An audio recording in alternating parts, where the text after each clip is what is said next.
this will be the chart to identify the mineral. So 1, 2, 3, 4, 5, 6, 7, 8, 9, 10, 11, 12, 13, 14, roughly. All of the important minerals are already here.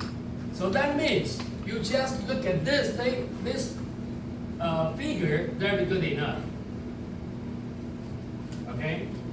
So you can find some criterion to determine what kind of mineral it is.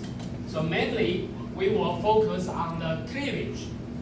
So many mineral, when they forming the mineral, they have some spatial shape. So those spatial shape is highly related to the material, the combination of the chemical composition. So sometimes it will be like this, sometimes it will be like a cubic, sometimes it will be more platy. So based on those cleavage, you can identify what kind of mineral they are, and color, and scratch it, the hardness. So I think you learned this from the engineering geology class, okay, I believe. But I will not repeat this again, but I try to convince you, you only need to know this, it will be well enough, okay? And for rocks, we have the igneous rock, we have the sedimentary rock, and we have the metamorphic rock. Then how to identify the faulty rocks? We can separate it into 3 different types. The igneous rock. So mainly the igneous rock is highly related to the SiO2. So depends on the SiO2, you can divide the different rock here. So here is a decrease the SiO2. Here is the increase of the SiO2. And for this, there will be related to the crystal size. If you have the large critical size, it will be here. Small critical size will be here. If you have a very small critical size, it's like a glass. You cannot find the grain. So to these directions, you can find some granite where you have a very large crystal.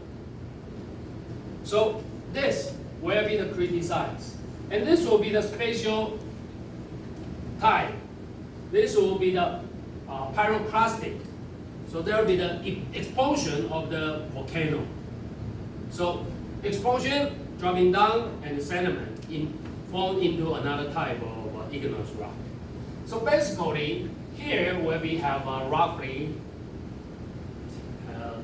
12 or 13 or 14 rocks commonly observed.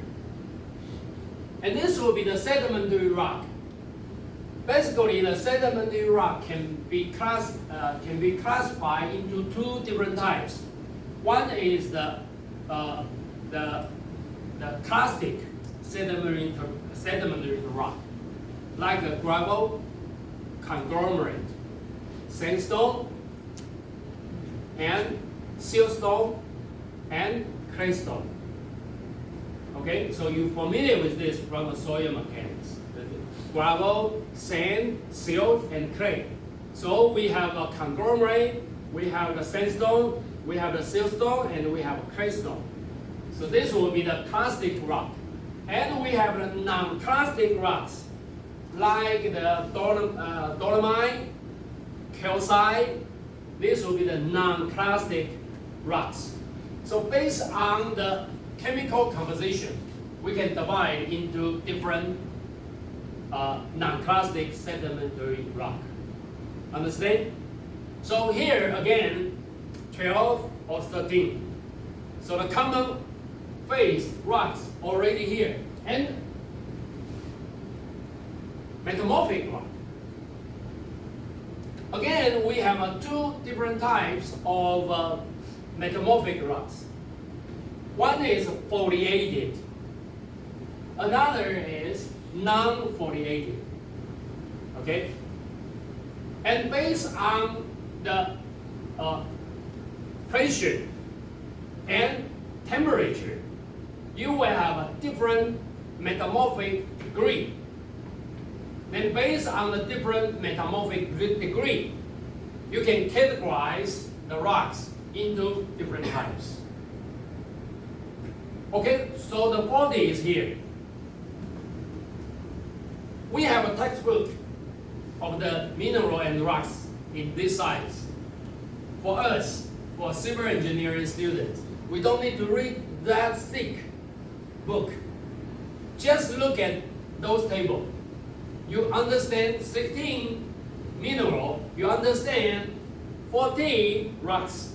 That will be good enough. Okay?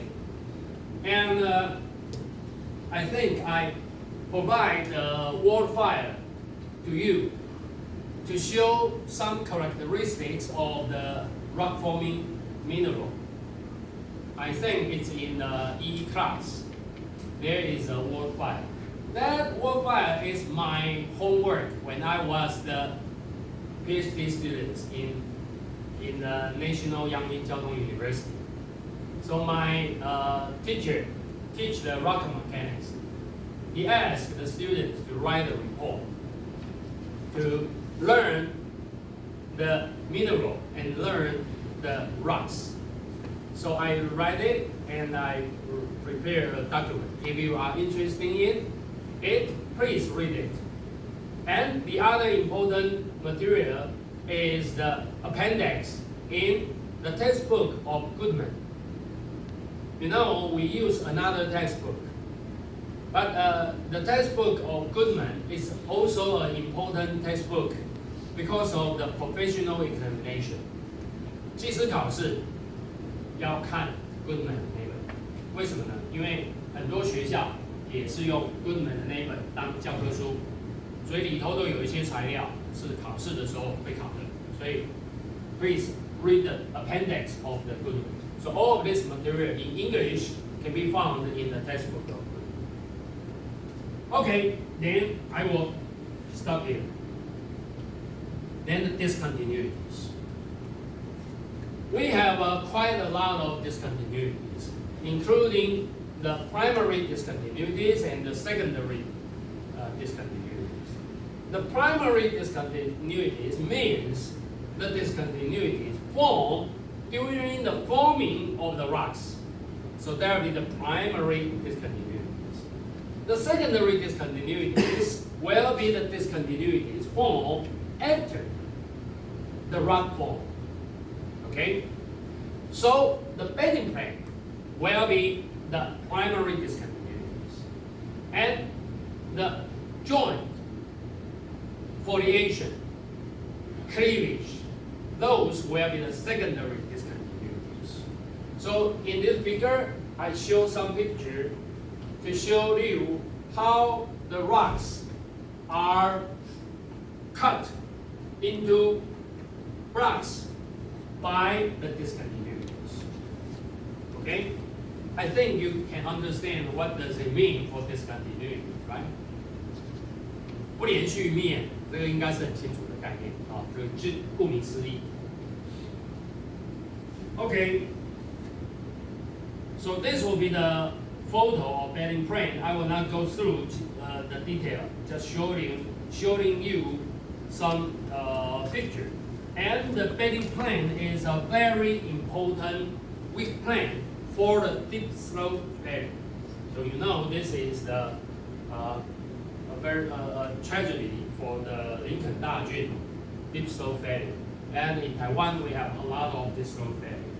And according to the Central Geological Survey, they prepared a potential map for deep slope bedding. For deep slope, not deep slope bedding. You can find it from the website. It is thousands all around Taiwan. or tens of thousands. So you can understand this. The bedding plane is the most important discontinuities to control this kind of bedding. Very, very important.